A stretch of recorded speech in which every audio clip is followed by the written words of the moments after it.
আজকে একটা ঘূর্ণাবর্তা তৈরি হয়েছে। ২৬ তারিখ নাগাদ এটি গভীর নিম্নচাপে পরিণত হবে। আকাশ ভাঙা এক বৃষ্টিতেই যখন হিমশিম খাচ্ছে সাধারণ মানুষ, তখন বঙ্গোপসাগরে আবার চোখ রাঙাচ্ছে ঘূর্ণাবর্ত।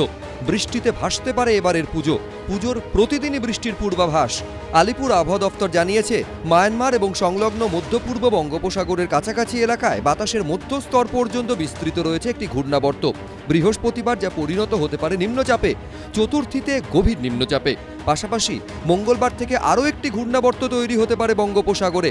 সোমবার রাতের কয়েক ঘন্টার বৃষ্টিতে বিপর্যস্ত হয়ে পড়েছে পুজোর কলকাতা। উত্তরে ওড়িশা এবং গাঙ্গেয় পশ্চিমবঙ্গের ওপর যে নিম্নচাপ ছিল সেটি ক্রমশ শক্তি হারালেও ফের আশঙ্কা বার্তা শুনিয়েছে আলিপুর আবহাওয়া দফতর। আবহবিদরা জানিয়েছেন, নতুন নিম্নচাপ তৈরির সম্ভাবনা রয়েছে বৃহস্পতিবারই।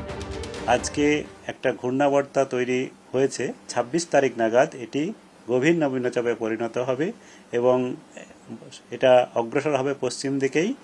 আর উত্তর পশ্চিম বঙ্গোপসাগর সংলগ্ন পশ্চিম মধ্য বঙ্গোপসাগর এলাকায়, যেটি আমাদের উড়িষ্যা এবং অন্ধ্রপ্রদেশের পাশাপাশি জায়গা, সেই জায়গাতে একটি গভীর নিম্নচাপে পরিণত হবে ২৬ তারিখে। আর এটি ২৭ তারিখে আমাদের উড়িষ্যা এবং সংলগ্ন অন্ধ্রপ্রদেশ উপকূল অতিক্রম করার সম্ভাবনা রয়েছে। এক দুর্যোগ কাটতে না কাটতেই ফের কলকাতা সহ দক্ষিণবঙ্গের বিভিন্ন জেলায় বৃষ্টির পূর্বাভাস দিয়েছে আলিপুর আবহাওয়া দফতর। নতুন নিম্নচাপের জেরে ২৫ ও ২৬ সেপ্টেম্বর বিক্ষিপ্তভাবে বজ্রবিদ্যুৎ সহ বৃষ্টির পূর্বাভাস রয়েছে কলকাতা সহ দক্ষিণবঙ্গের প্রায় সমস্ত জেলায়। ২৭ সেপ্টেম্বর পঞ্চমীর দিন ভারী বৃষ্টি হতে পারে দুই মেদিনীপুর, দক্ষিণ ২৪ পরগনা, ঝাড়গ্রাম এবং বাঁকুড়ায়। কলকাতা, হাওড়া সহ বিভিন্ন জেলায় বিক্ষিপ্ত বৃষ্টির সম্ভাবনা। ২৮ সেপ্টেম্বর অর্থাৎ ষষ্ঠীতে দক্ষিণ ২৪ পরগনা ও দুই মেদিনীপুরে বজ্রবিদ্যুৎ সহ বিক্ষিপ্ত বৃষ্টি হতে পারে, সেই সঙ্গে রয়েছে ঝোড়ো হাওয়ার পূর্বাভাস।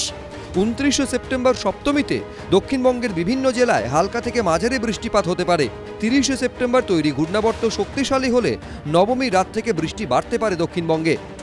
আগামী কয়েকদিনই অনেক জায়গাতেই হালকা থেকে মাঝারি বৃষ্টিপাত, যেটা আমাদের আছে আজকে থেকেই, সেটা কন্টিনিউ করবে। আগামী 7 দিন পর্যন্তই হালকা থেকে মাঝারি বৃষ্টিপাত মূলত আমাদের দক্ষিণবঙ্গের প্রায় সমস্ত জেলাতেই এটি চলবে।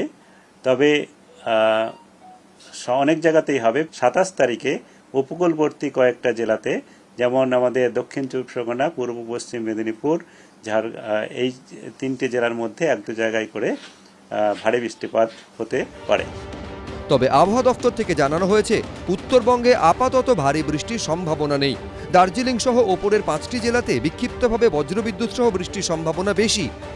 শুক্রবার থেকে উত্তরবঙ্গের জেলাগুলিতেও বৃষ্টির পরিমাণ বাড়তে পারে।